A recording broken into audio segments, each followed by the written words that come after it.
When Taylor Swift dropped The Life of a Showgirl, the world expected another flawless era.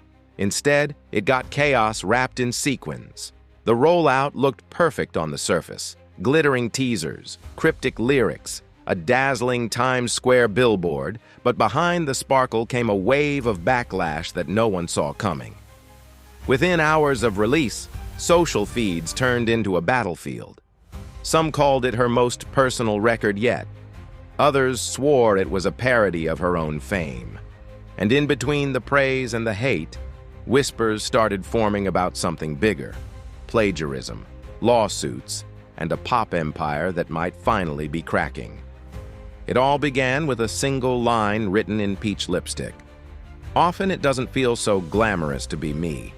That lyric appeared on mirrors, in fan pop-ups, and across massive screens before anyone had heard the song. For a week, the internet debated what it meant. Was Taylor hinting at burnout, mocking her own image, or staging a grand illusion to make us think she was being vulnerable again? When the album finally hit streaming on October 3rd, every answer just led to more questions.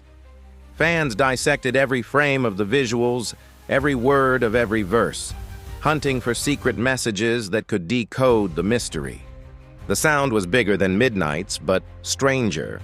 Lush synths, theatrical vocals, and the sort of production that screamed Broadway more than Nashville. Taylor herself called it the sound of my energy bottled up. But early listeners weren't sure if that energy was joy or exhaustion. Some tracks hit hard, others drifted by like glitter after a confetti cannon. Reviewers were quick to notice. One major outlet gave it a 59. Another called it a labored performance in stilettos. The consensus, The Life of a Showgirl, had all the shimmer, but little of the sharpness that used to define her writing. Still, Swifties rushed to defend their queen. They argued that the album wasn't meant to be catchy. It was meant to be cinematic, an inside look at what happens when perfection turns into performance fatigue. The bathtub cover photo drove that idea home.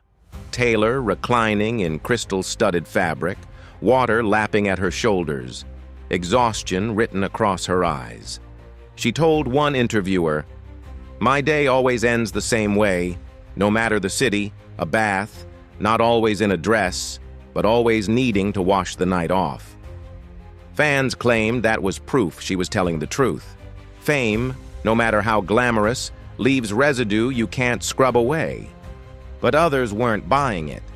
To them, this was just another self-aware PR cycle.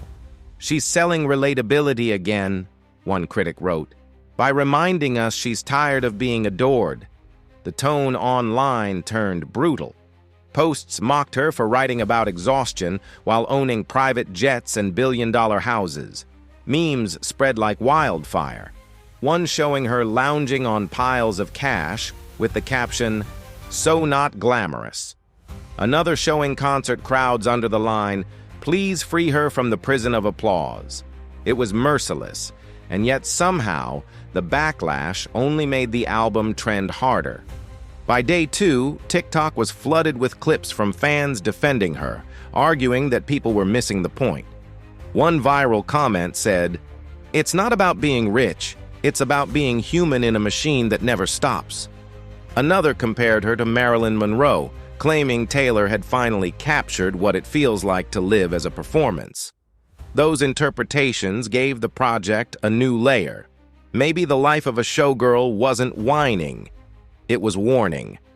Then came the unexpected twist.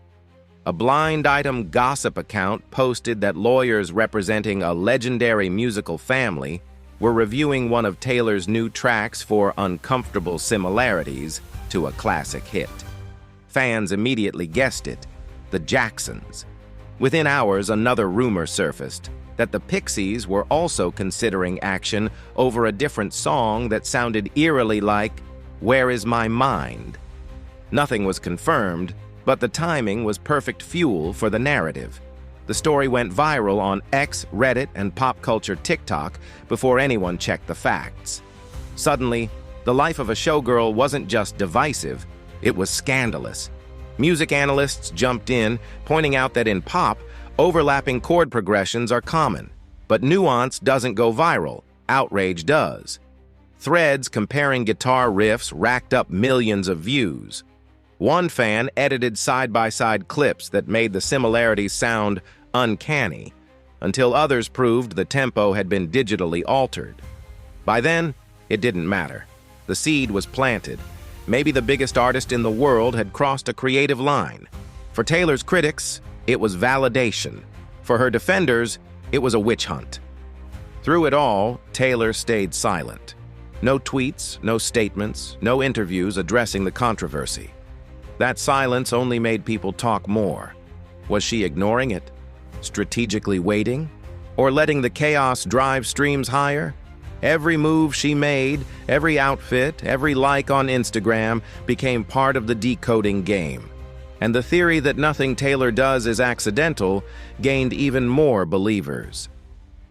As the dust started to settle, a leaked snippet hit TikTok, a line nobody had heard before. All that glitter's fading fast, but they still want me to dance.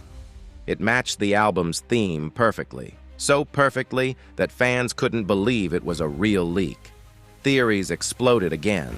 Maybe it was a scrapped bonus track, maybe a planned single, maybe another carefully timed Easter egg to shift the conversation. Whether intentional or not, it worked. The backlash softened into fascination. People started saying the lyric hit hard because it was the flip side of Bejeweled. Same star, different stage.